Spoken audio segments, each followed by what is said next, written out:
실시간 재난안전정보방송 재난안전 119 안전토크 시간입니다. 오늘은 한국안전전문가협회 이송규 회장 나오셨습니다. 어서 오십시오. 네, 안녕하세요.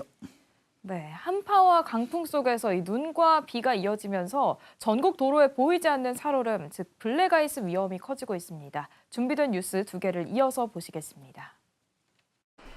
고속도로 곳곳에 부서진 차량들이 멈춰 서 있습니다. 흩어진 잔해 사이 견인차들이 뒤엉켜 있는 사고 차량들을 옮깁니다. 연쇄 추돌 사고는 서산 영덕 고속도로 남상주 나들목 인근에서 동시다발적으로 일어났습니다. 영덕 방향 고속도로를 달리던 화물차가 가드레일을 들이받은 뒤 도로 밖으로 추락했습니다. 이 사고로 화물차 운전자 1명이 숨지고 뒤따르던 차량 9대가 잇따라 부딪혔습니다. 반대편 청주 방향에서도 연쇄 추돌 사고가 났습니다. 차들이 잇따라 부딪힌 가운데 승용차가 트레일러와 추돌해 승용차 운전자와 탑승자 등 4명이 숨졌습니다. 다중 추돌 사고가 이어지면서 남상주 나들목과 의성 단밀 4터널 일대 고속도로 통행이 4시간 정도 통제됐고 차량 정체가 빚어졌습니다. 비슷한 시각 경북 성주의 도로에서도 사고가 잇따랐습니다. 화물차 한 대가 하천으로 추락하는가 하면 다른 화물차는 옹벽을 들이받아 운전자 2명이 모두 숨졌습니다. 폭설도 내리지 않았지만 잇따른 추돌 사고로 하루에만 7명이 목숨을 잃었습니다. 멈춰선 차량을 보고 브레이크를 밟지만 결국 부딪힙니다. 뒤따르던 차량도 마찬가지. 도로에 낀 살얼음 탓으로 추정되는 미끄럼 사고입니다. 이런 사고는 해마다 반복되고 있습니다. 2020년부터 5년간 도로 살얼음으로 난 교통사고는 모두 4천여 건으로 83명이 숨졌습니다. 문제는 도로 살얼음을 예측하기가 쉽지 않다는 겁니다. 한국도로공사의 경우 습도와 노면 온도 등을 바탕으로 살얼음 발생 가능성을 판단하는 시스템을 갖고 있습니다. 하지만 이른바 어는비로 생기는 살얼음은 예측이 어렵습니다. 내리던 눈이 영상의 기온층을 지나며 녹았다가 지표면에 닿자마자 얼어붙는 현상인데 특정 지점의 기온 분포와 강수 형태를 예상하기 어렵기 때문입니다. 지표면에서는 영하의 기온이고 지표면으로부터 약 800에서 1500m 사이에는 영상의 기온 분포를 보여야 되고 다시 그 상층부에 영하의 기온을 보여야 되는데 2D 기온 분포가 아니라 3D로 예측을 해야 되니까. 지난 10일 21명의 사상자가 발생한 상주 살얼음 사고 역시 어는비 탓일 가능성이 있습니다. 당시 사고 지점 위로 온난한 공기가 유입되며 기온 조건이 맞아떨어졌고 비의 강도도 약해 비가 얼음으로 바뀌는 비율이 높았을 거란 게 전문가들의 분석입니다.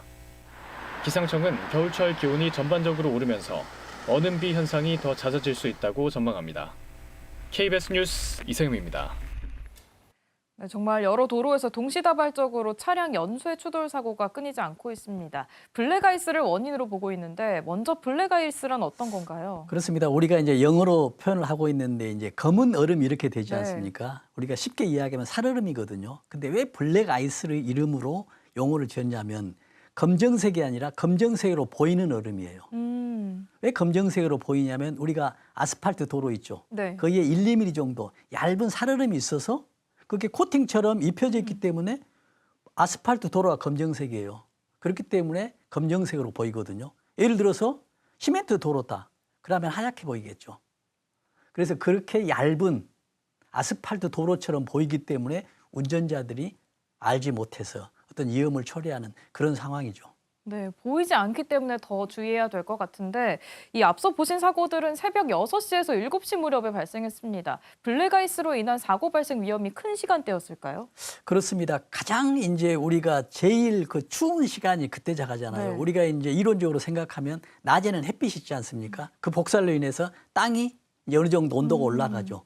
밤이 되면 해가 없으니까 점점 식잖아요. 네. 점점 식어가는데 6, 7시는 일출 전이죠. 어. 일출이 좀 따뜻해지는데. 그래서 가장 이제 차가운 그 시간대가 6, 7시. 그래서 블랙 아이스가 가장 많은 시간대가 6, 7시고 그로 인해서 사고가 많은 시간대라고 볼 수가 있겠습니다. 네, 도로가 가장 차가운 시간대 6시, 7시쯤엔 유독 더 블랙아이스를 주의해야겠네요. 그렇습니다. 네, 최근에도 도로에 눈보다 이 어는 비로 생기는 블랙아이스가 많았던 것 같은데 눈으로 생기는 블랙아이스 그리고 어는 비로 생기는 블랙아이스는 어떤 차이가 있을까요? 그렇습니다. 우리가 이제 블랙 아이스, 살얼음인데 눈에 의해서 생기느냐 아니면은 내리는 비에 의해서 생기느냐 두 종류로 나눠지거든요. 네. 그러면 우리가 그 전날 눈이 왔어요. 그럼 햇빛에 의해서 눈이 녹겠죠. 네. 녹으면 다시 이제 물이 생기잖아요. 밤이 오니까 그게 얼어버리는 것이거든요. 이게 이제 우리가 이야기하는 눈에 의한 블랙아이스. 그러면 지금 앵커께서 말씀하신 대로 은은비의 블랙아이스는 뭐가 네. 되냐면 지금 표면이 영하예요. 지표면이. 그런데 비가 내리는데 상층부에서는 따뜻해요. 그러다 보니까 눈이 내리지 않고 비가 내리거든요. 근데 빗물이 바닥에 오니까는 영하가 되니까 바로 얼어버리죠. 그래서 눈의 블랙아이스는 눈이 녹은 다음에 물이 얼은 거고, 은은비 블랙아이스는 비가 내리자마자 바로 얼어버리는 것이거든요. 그래서 네. 결과적으로 이제 형상은 틀리지만 이제 어떤 문제가 있냐면 눈에 의한 블랙아이스보다 은은비 블랙아이스가 더 사고율이 많아요. 왜 그러냐면 운전자 입장에서 보면 아, 어제 눈이 왔기 때문에 주변에 또 눈이 있잖아요. 도로는 없더라도 좀 주의를 하는데 갑자기 어는 비에 대해서는 비가 왔는데 밑에 얼음이 올 거라고는 생각하지 않기 때문에 은은비 블랙아이스가 훨씬 더 위험하다. 그렇게 말씀드릴 수가 있겠습니다. 그러면 조금 더 미끄럽다고 할 수 있을까요? 근데 결과적으로 보면 은은비의 블랙아이스나 눈에 의한 블랙아이스나 똑같거든요. 네. 근데 밑에 얼음이 있기 때문에 마찰에 의해서 열이 좀 나겠죠. 두 개 동시에. 그런데 그 얼음 위에 물기가 있기 때문에 훨씬 더 위험합니다. 그래서 결과적으로 비슷한 표현이다.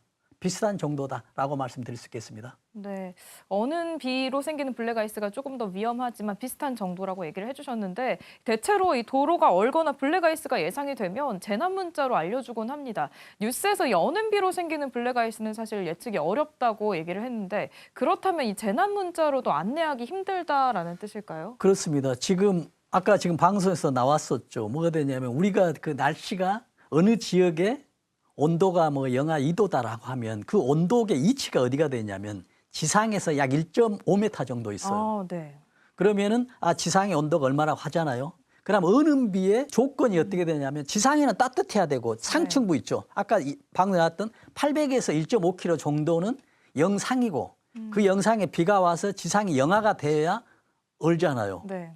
근데 지금 시스템 상으로는 1.5m, 지표면에 1.5m의 온도가 있기 때문에 은은비의 블랙아이스는 예측하기 어렵다. 이런 상태가 되죠. 그래서 앞으로 은은비에 대한 어떤 예측도 좀 우리가 좀 과학적으로 접근할 필요가 있다. 이런 말씀 드립니다. 네, 예측이 좀 과학적으로 예측하기 쉬워진다면 이런 사고율을 좀 더 줄일 수 있을 것 같은데 일반 도로보다 블랙아이스가 생긴 도로에서 발생한 교통사고 건수나 사망률 같은 건 어느 정도 됩니까? 그렇습니다. 우리가 사고 건수 보면은 일반적으로 블랙아이스하고 그냥 눈이 왔을 때 비교하면 블랙아이스가 훨씬 더 미끄럽잖아요. 네. 얼음이니까 약 2배 정도 됩니다. 1.8배 정도 되죠. 그러면 우리가 이제 치사율이 있죠. 사고 났을 때 사망한 확률. 블랙아이스가 지금 일반 적설량의 도로보다 이것도 또 2배 정도 되거든요. 그냥 일반 도로에 비해서는 한 4배 정도 되고 결과적으로 눈 왔을 때보다 훨씬 2배 정도 치사율이나 또는 사고율도 높기 때문에 주의를 해야 됩니다. 근데 가장 중요한 건 주의를 하려는데 블랙아이스인지 알 수가 없어요. 네. 왜냐하면 물이라고 생각하거든요.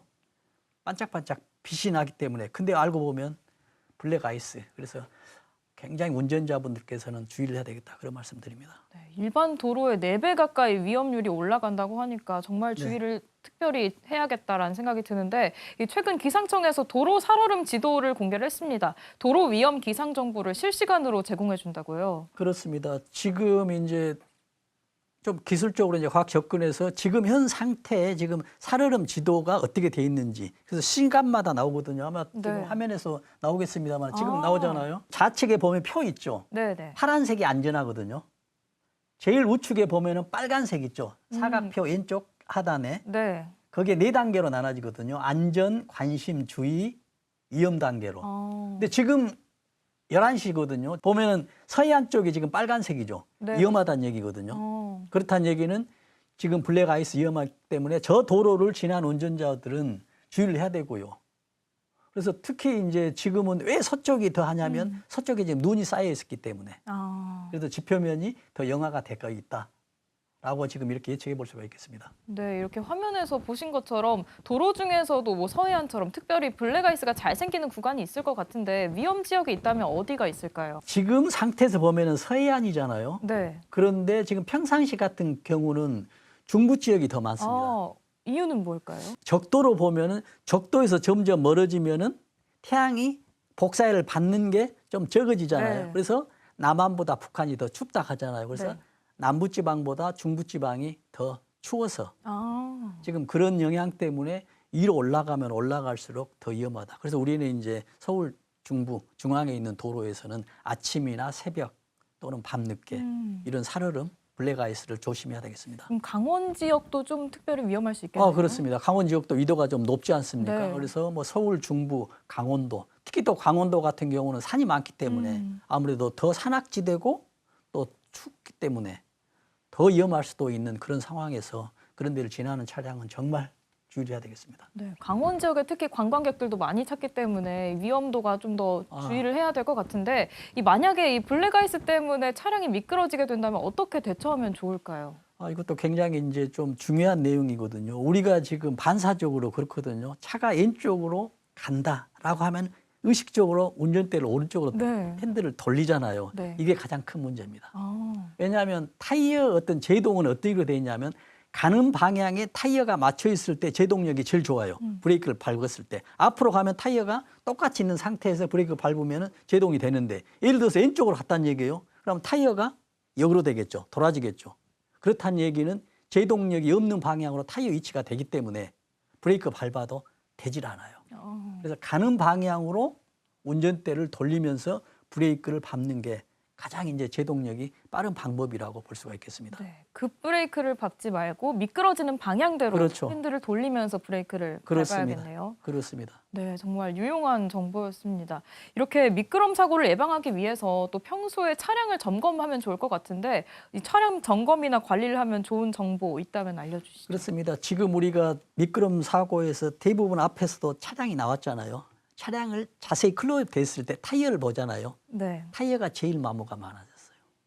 그래서 타이어가 많은 차량일수록 미끄러질 확률이 높잖아요. 그래서 그걸 보더라도 지금 겨울에 미끄러지지 않는 빙판길에서는 타이어 점검이 필수고요. 네. 타이어 점검을 우리가 일반적으로 보통 뭐 2년, 뭐 3년 사용량에 따라서 다르지만 평상시보다 더 빨리 타이어를 교체하는 것이 가장 안전이고요.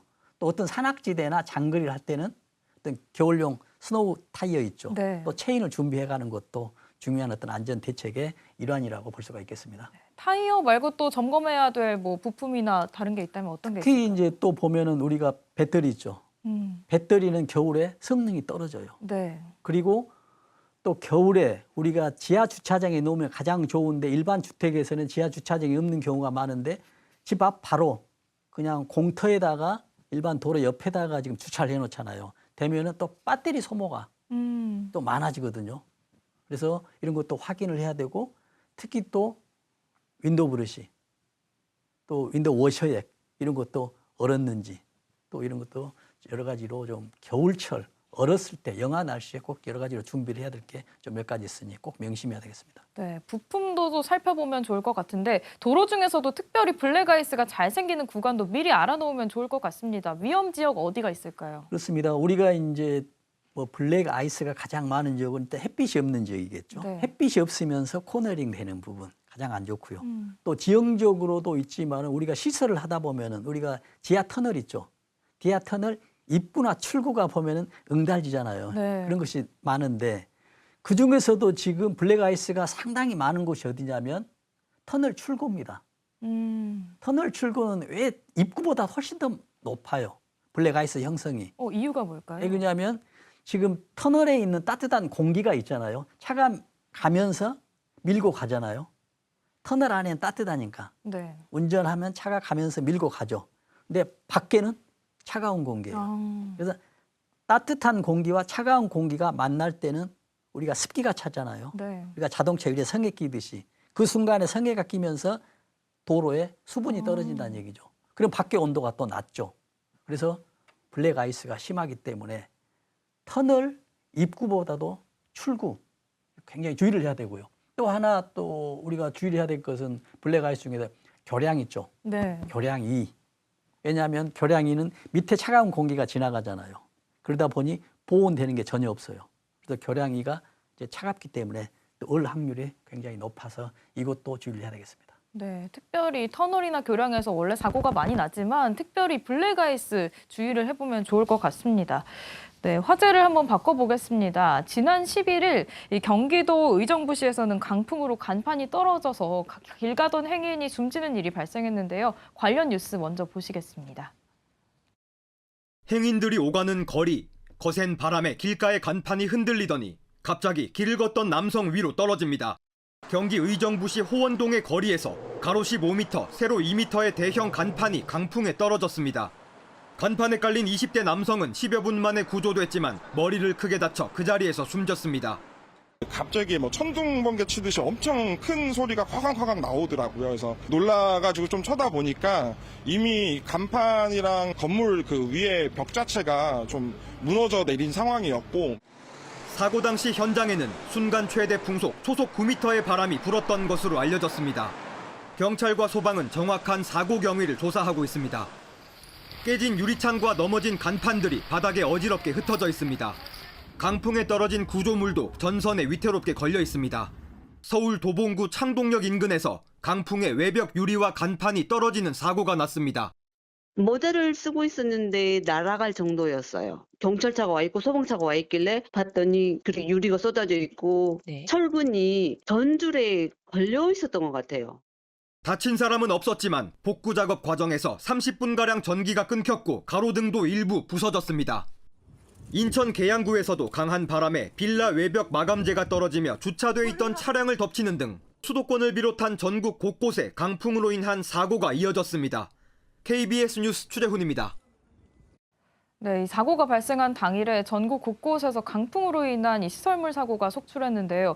요즘 정말 바람 때문에 날아갈 것 같다는 느낌이 들 정도로 강풍이 심한 게 체감이 됩니다. 당시 순간 최대 풍속이 초속 9m였다고 하는데 얼마나 강한 겁니까? 그렇습니다. 우리가 초속 9m면 1초에 이제 바람이 9m 가잖아요. 네. 근데 평상시보다 높아요.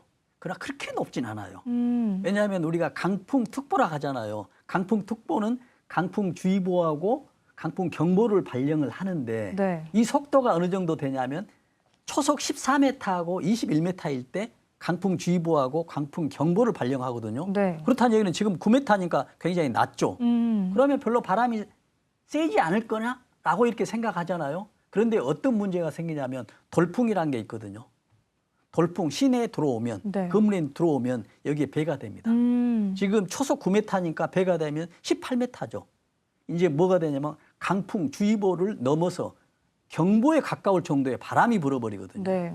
그렇기 때문에 우리가 경보가 발령되지 않더라도 초속 5m만 넘어가면 굉장히 큰 바람으로 인식하고 대비를 해야 되겠습니다. 네, 이 건물 사이사이에서 일어나는 강풍, 이른바 빌딩풍이라고 하죠. 그렇습니다. 이 빌딩풍 때문에 도심에서 일어난 사고는 더더욱 주의를 해야 될 것 같은데요. 이 재난 유형에 따라서 재난 발생 시에 대응하고 또 평소 위험을 관리하는 기관이 달라지고 매뉴얼도 달라지잖아요. 네네. 이런 도심 강풍 사고는 어떤 재난에 속합니까? 지금 우리가 이제 강풍 사고를 보면은 어떤 강풍이라든지 어떤 지진이라든지 뭐 태풍 이런 게 있잖아요. 네. 아니면 뭐 붕괴라든지 이걸 재난으로 이제 분류를 하거든요. 근데 어떻게 분류하냐면 자연 재난하고 사회 재난이라고 있습니다. 네. 사회 재난은 뭐가 되냐면 우리 인간들이 활동을 하다가 지금 문제가 일으킨 것이거든요. 결국 붕괴, 건물 짓다가 그랬죠. 아니면 화재, 부주의로 일어난 것이죠. 또 뭐 여러 가지 뭐 활동이 있겠죠. 자연적이 아닌 거. 그래서 우리가 앞서 일어난 사고도 있죠. 네. 이런 것도 이제 사회 재난으로 봅니다. 활동하다 그랬기 때문에 이거 사회 재난이고요. 자연 재난 같은 경우는 어떤 게 되냐면 태풍, 지진, 지금 말씀하신 강풍 있잖아요. 네. 강풍에 의해 사고 나는 것을 자연 재난으로 분류한다라고 재난 및 안전관리법에 정의를 하고 있어요. 네. 그러면 지금 강풍에 의해서 사고가 났다면 무조건 그러면 자연 재난이냐? 라고 이제 볼 수 없는 거예요. 지금 여기 사망했었잖아요. 아까 영상에서 보면. 네. 사망했으면 이걸 자연 재난으로 볼 거냐? 그건 아니다는 얘기죠. 왜냐하면 바람이 불긴 불었는데 건물에서 간판이 떨어졌잖아요. 건물 간판이 부실했을 수가 있었어요. 이건 어때요? 강풍이 아니더라도 조금만 힘을 가하면 떨어질 수 있는 것이거든요. 네. 그래서 이거는 강풍에 의해서 어떤 큰 사고가 발생했더라도 어떤 상황이냐에 따라서 이것도 사회적인 재난으로 볼 수 있는 상황입니다. 물론 단초는 제공했지만 결과적으로 근데 이런 것은 이제 자연 재난으로 볼 수가 있겠죠. 시골 같은 데서 산에서 큰 바람이 불어서 어떤 동네가 바람에 의해서 전부 다 어떤 무너지고 붕괴되는 이런 사고가 있었다라고 한다면 이건 자연 재난이겠죠. 네. 그러나 말씀하신 대로 아까 빌딩풍 있었죠. 돌풍. 이거에 의해서 간판이 떨어졌거나 어떤 건물이 어떤 일부 무너졌거나 라고 한다라고 하면 이건 자연재난으로 볼 수도 없는 것입니다. 또 빌딩풍 같은 경우에는 자연재난으로만 보기는 어렵다 이렇게 얘기를 해주셨는데 빌딩풍으로 인해서 공공시설물이 낙하되면서 일어난 사고들도 있잖아요. 그렇습니다. 이런 경우에는 미리미리 이런 시설물 좀 점검을 하는 게 좋겠죠. 당연히 점검을 해야 되겠죠. 특히 이제 뭐 관리자 같은 경우들은 간판에 노후화가 돼 있는 거죠. 네. 특히 간판 같은 경우는 맨 처음에 설치를 할 때 굉장히 단단하게 하겠죠. 그러면 시간이 지남으로 인해서 빗물이나 바람에 의해서 이게 부식이 빨라져요. 네. 밖에 있기 때문에. 그러다 보면 녹이 많이 슬죠. 예를 들어서 금속으로 잘 세게 했다 하더라도 한 번 부식이 되잖아요. 네. 그러면 그 이후에 부식 속도가 굉장히 빨라져요. 그래서 그 이전에 어떤 점검을 하고 뭐 교체를 하고 이런 관리의 어떤 안전의식 이런 것도 굉장히 중요합니다. 네, 평소 잘 관리하는 게 네. 점검하는 게 중요하다 이렇게 얘기를 해주셨는데 이런 평소 도심 사고는 지면이나 차량 또 보행로에서 많이 발생합니다. 강풍이 불면 위쪽이 위험해지는 특징이 있는데 위험 지역은 어디라고 할 수 있을까요? 그렇습니다. 지금 우리가 바람이 불면은 위쪽이 더 높아진다라고 하잖아요. 네. 지금 왜 그러냐면 가장 중요한 이유는 장애물이 없어요. 음, 똑같이 이렇게 바람이 불어온다라고 하면 지금 맨 앞에 건물들 있잖아요. 건물들에 의해서 바람이 장애가 생겨서 속도가 줄어들죠. 네. 어느 정도 속도가 좁아지면서 아까 이야기하는 빌딩풍에 의해서 골목 같은 데는 굉장히 높아지는데 위에는 전혀 장애물이 없어요. 그래서 속도가 빨라지거든요. 좀 이제 기후적으로 보면 위쪽으로 올라갈수록 기압이 낮아겠잖아요. 네. 기압은 공기 무게가 작아요.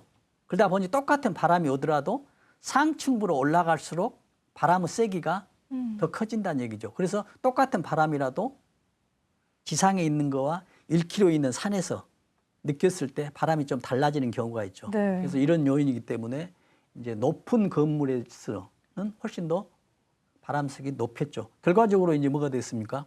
옥상, 높은 건물.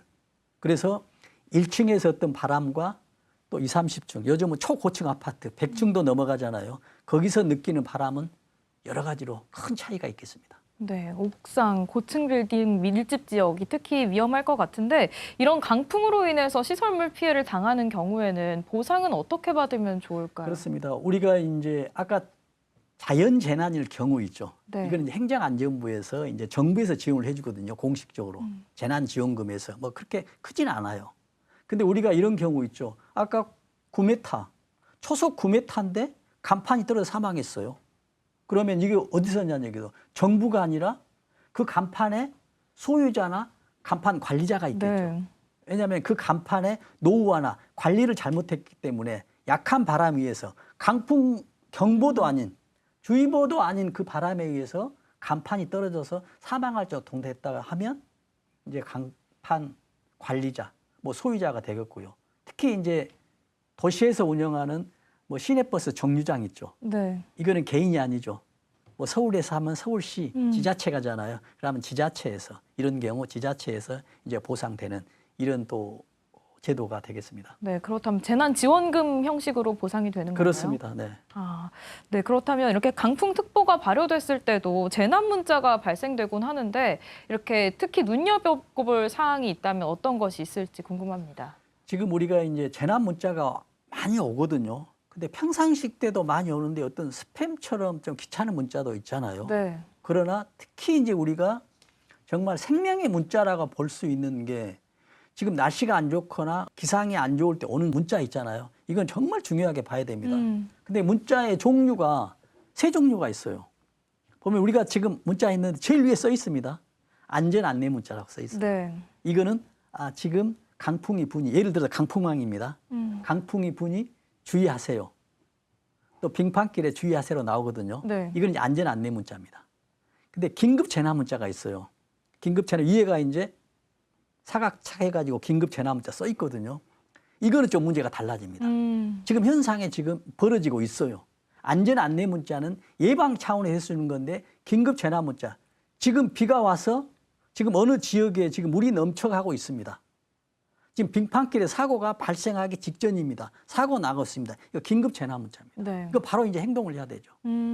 그다음에 이제 가장 중요한 건 뭐냐면 위급 재난 문자거든요. 네. 근데 위급 재난 문자는 일반적인 자연 재난도 있을 수 있지만 정말 대형 참사입니다. 예를 들어서 북한에서 핵을 우리한테 뭐 했었다. 미사일. 옛날에 지금 뭐 작년에인가 그때 뭐 강원도에 미확인 물체 뭐 발사했을 때도 위급 재난 문자가 발생했거든요. 그래서 가장 중요한 거 말씀드리고 싶은 것은 날씨가 안 좋을 때는 안전 안내 문자 꼭 확인해서 안전에 준비하시고요. 거기에 조금 더 강한 긴급 안내 문자가 오면 정말 바로 행동으로 지금 대피를 하든지 어떤 계획을 세워서 지금 수립해야 할 그럴 단계라는 것을 꼭 잊지 않아야 되겠습니다. 네, 평소에 이렇게 재난 문자 시끄럽다고 꺼두시는 분들이 있는데 평소에 좀 관심을 가지시고 눈여겨보시는 게 중요할 것 같습니다. 이렇게 뭐 오늘 강풍 그리고 블랙아이스에 대해서 알아봤는데요. 마지막으로 겨울대 운전대 잡는 분들 또 사고 예방에 도움이 되는 정부나 당부하고 싶은 말씀이 있다면 부탁드립니다. 그렇습니다. 지금 겨울철 하면은 지금 빙판길이고 영하 날씨잖아요. 네. 거기 운전을 한다라고 한다면 빙판길에서는 타이어를 조심해야 되겠고 안전거리를 확보해야 되겠고 또 서행해야 되겠죠. 또 빙판길이라면 얼기 때문에 어떤 배터리 관리 또는 윈도우 워셔액, 블러시 이런 것들을 점검을 해야겠습니다. 아무리 날씨가 춥고 눈이 많이 온다 하더라도 준비하게 된다면 사고는 예방할 수 있다는 것을 잊지 않아야 되겠습니다. 네, 아무래도 날씨가 날씨인 만큼 각별히 또 안전 외출에 유의하셔야겠습니다. 여기까지 듣도록 하겠습니다. 지금까지 이송규 한국안전전문가협회장이었습니다. 오늘 말씀 감사합니다.